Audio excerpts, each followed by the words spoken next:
ఏంటే అలా చూస్తున్నావు? మన గ్రాండ్ సన్ వైఫ్ ఊరు నుంచి వచ్చింది కదా, ముగ్గు వేస్తోంది. ఎలా ఉందో చూస్తున్నాను. ఎలా ఉంది? బాగుందా? ఇటు తిరిగితేగా ముఖం చూడ్డానికి, వెనక వరకు చాలా బాగుంది.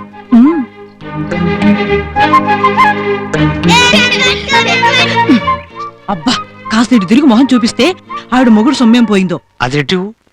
తీసుకోండి, నాకు లోపల పని ఉంది.